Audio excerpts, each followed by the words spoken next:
So you want to learn how to add end screens to your YouTube videos? Well, in this video, I'm going to teach you step by step exactly how you can get that done. And I'm also going to share with you how these can be beneficial to drive more views. All right. So you definitely want to stick with me all the way through this video so you don't miss anything. Now, my name is Rakeem Madison, and if you want the best tips, tricks, and strategies to grow a highly profitable YouTube channel, be sure to smash that subscribe button. Also, tick that bell icon so that anytime I release any new videos, you get them automatically right here on the channel. So with that being said, let's jump right into today's content. All right, so the first thing we're gonna do is we're gonna go up here in the top right corner and we're gonna click on our YouTube profile picture, and then we're gonna click on YouTube Studio.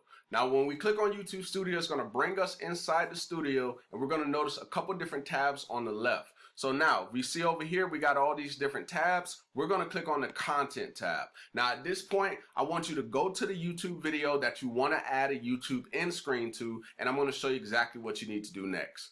All right, so now I'm going to use this video right here, how to add a subscribe button to your YouTube video. So now when you click on the little pencil, right, hopefully you saw that, it's going to bring you into the details. So now over here on the right side, right here at the bottom, you're going to see where it says end screen. I want you to go ahead and click on that pencil right now, and then it's going to open up the end screen edit screen. All right, so now here we go. So right off the bat, you see two hyperlinks. You see the element and you see the import video. First, we're going to talk about the element, then I'm going to show you the import video and pretty much how that works. All right, so now the first thing though is the templates, right? They give you an import from your latest video. That's going to be every video. Doesn't matter what video a person is watching on your YouTube channel, they're gonna have that as an end screen for the most recent video. That's all that is. That's a pretty effective strategy to use, especially if a lot of your content is relevant to the same type of stuff, right? So that's why it's so important for you to kind of niche down.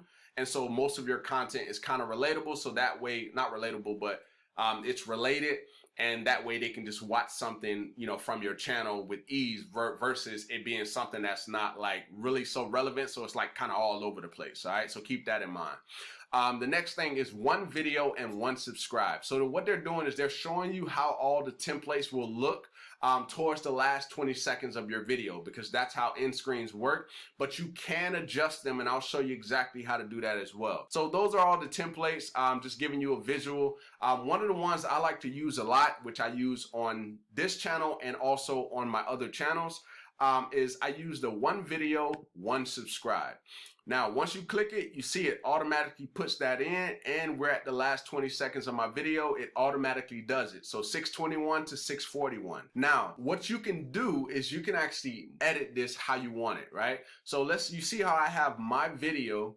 Typically, I'm in the right corner, just like I am in this video. Let's say I don't want that to block my face. I could move this over here like this, and it'll be customized. So boom, at that point, I'm good to go. And let's say that that's the one that I want to rock with. Well, now we got to edit whether we want it to be most recent, or if we want it to be the best viewers, to where we have the AI, the YouTube AI actually working for us, and they're going to choose the best video based on that person's search and watch history on what they should watch next based on the videos on your channel, which is very powerful, right? Because YouTube knows people's behavior, so it's best to let YouTube do it. But another strategy that I do is I actually do where if I know that I'm talking about a specific topic, but I understand that within that topic, I may mention something about another topic, I'll then recommend them with an end screen of something that I talked about in that video, or something that I recommended, or another video that I talked about in there, and I'll recommend them to go watch that next. So now the AI is picking up, okay,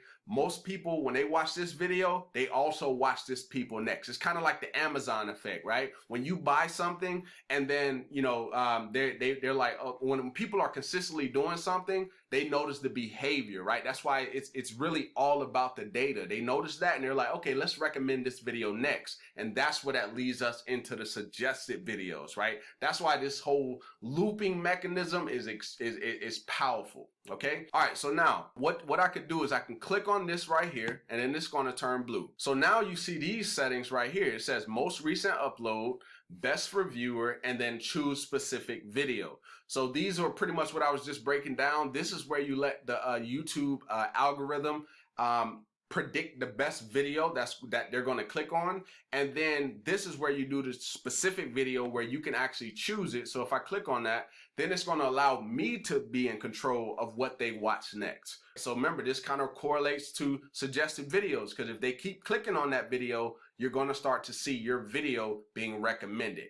And the most powerful thing you can do on YouTube is keep people in this YouTube loop of watching your stuff. And your stuff can really start to take off at that point, because YouTube is like, oh, they just keep watching this stuff. All right, so let me kind of get off that. I know I'm kind of going consistently on that, but that stuff is truly powerful. All right, so in this case, I'm just going to say, okay, well, in this video, they're watching how to add a subscribe button to your YouTube video. Well, maybe they want to know next how to add timestamps to their video. So I would go ahead and click on that, and then I would just go ahead and hit save, and then I would be done at that particular point. So when I hit save, let's wait for it. Okay, so now what I'm going to do is I'm going to click on my video, and once I open it up, I'm going to go ahead and pause it, and I'm going to skip to the end, like the last 20 seconds of the video, and you're going to be able to see the YouTube end screen show up. All right, so let me pause that, and let me go to the last 20 seconds of the video. All right, so there it is right there. So if I hit play real quick, and it's kind of delayed, if it takes too long, I'll just pause it, but you are able to see it, and these are clickable. All right, so there it is. So boom, these are clickable, so they can subscribe right here from the video, and then they can also watch the video next. And if we go and take a look at the suggested videos, let's see if one of my videos is being recommended to watch next. Okay, so check it out, right? So one of my videos is actually being recommended to watch next. Now, of course, it's gonna vary from people's search and watch history, but that is a powerful thing, and that is how you can start to trigger the algorithm to start to recommend your videos, right? So that's how you do it. That's how you add the YouTube end screen to your videos. Hopefully you got some value from this video, and if you did, go ahead and give me a thumbs up. Also, drop me a comment down below letting me know if you're already using YouTube end screens. And with that being said, I look forward to seeing you in the next video. Peace.